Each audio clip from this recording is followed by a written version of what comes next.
সোনামণিরা কেমন আছো? আশা করি ভালো আছো। আজকের বিষয় হচ্ছে প, ফ এবং ব।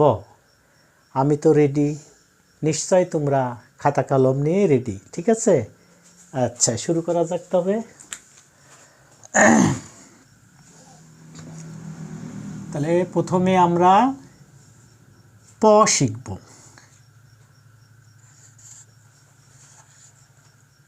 এই প বর্ণ। তাহলে প বর্ণ শিখতে কি কি ধাপ আছে, কি কি অলংকার লাগে, আমরা সেগুলো দেখে নেব। তাহলে প প তাহলে আজকে প মাত্রাবিহীন অর্ধমাত্রা।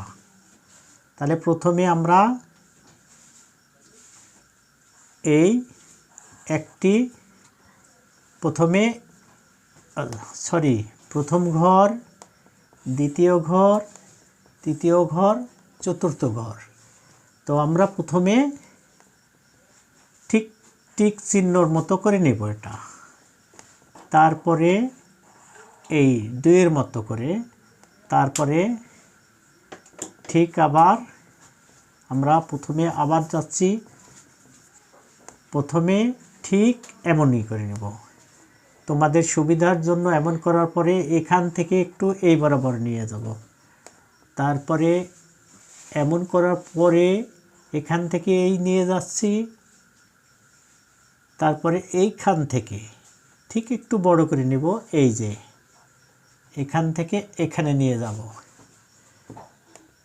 তারপরে এইটা নিয়ে গেলাম, এখান থেকে এইদিকে নিয়ে যাব, এখান থেকে এই নিয়ে যাব, দিয়ে একটু বাড়াই দিলাম, দেওয়ার পরে পরিপূর্ণ পয়ের জায়গাতে এই যে মাত্রাটা দিলাম, এইখান থেকে একটা টান দিয়ে নিয়ে এলাম।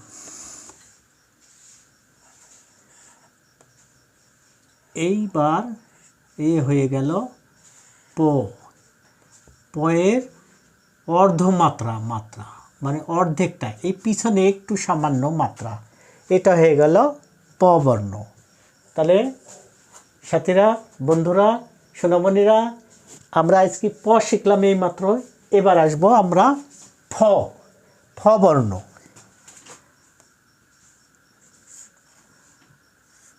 একটা টান, একটা একটা একটা একটা ফ বর্ণ।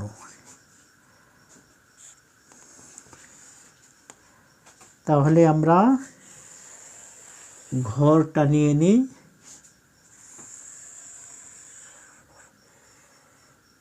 হ্যাঁ, ঘর নিয়ে নিলাম। প্রথমে ঘর,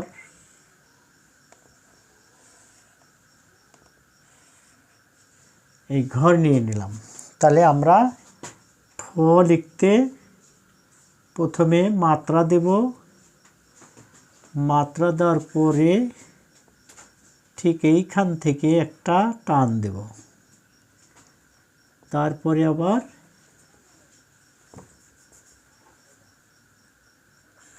এই টানের এইখান থেকে নিয়ে আবার এই দিকে নিয়ে যাব। এইবার এখান থেকে নিয়ে এই টানের পরে এই দিকে নিয়ে যাব, আর একটা মাত্রা বাড়িয়ে দিলাম।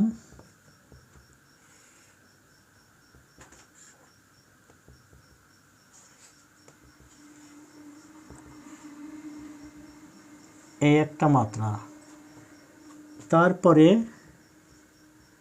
ফিনিশিংয়ে এই একটা অলংকার, আর একটা অলংকার, এইখান থেকে আর একটা অলংকার, এইখানে নিয়ে গেলাম একটা অলংকার, এইখান থেকে আবার এই হয়ে গেল ফ বর্ণ।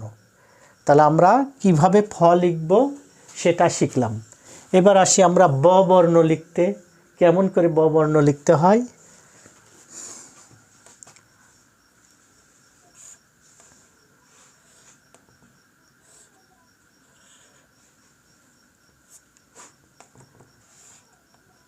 এই আমরা ঘর নিয়ে নিলাম,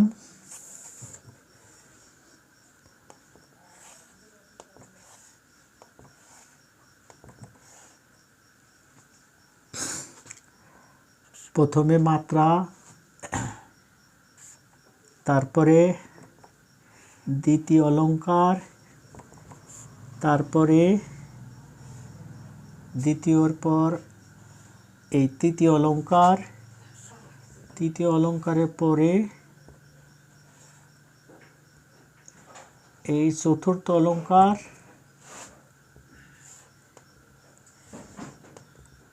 তারপরে এই পরিপূর্ণ একটা বর্ণ। সোনামণিরা, নিশ্চয় তোমরা এই বর্ণগুলো শিখতে পেরেছো। আশা করি এইভাবে তোমরা বর্ণগুলো লিখতে পারলেই তোমরা সম্পূর্ণ বর্ণ যখন শেখা হয়ে যাবে তখন আমরা শব্দে যাব।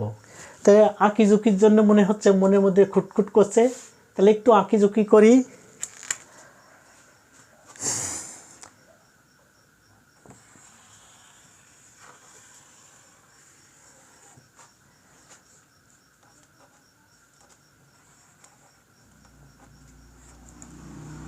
একটি গাছ, একটা গাছ,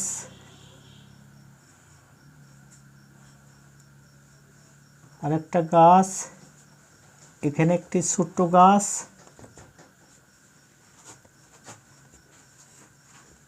তারপরে গাছ,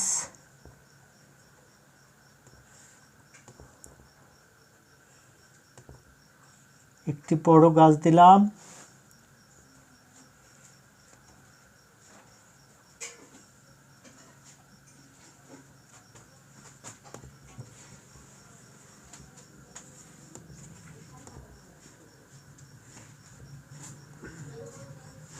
সোনামণিরা, তোমরা আঁকিঝুঁকি কেমন লাগছে সেটা এবং বর্ণগুলো কিভাবে শিখতে পারলে, কতদূর পারলে, পাচ্ছ কি না, কোনো সমস্যা হচ্ছে কি না সে বিষয়ে একটু আমাদেরকে জানিও। আমি সে বিষয়ে চেষ্টা করব।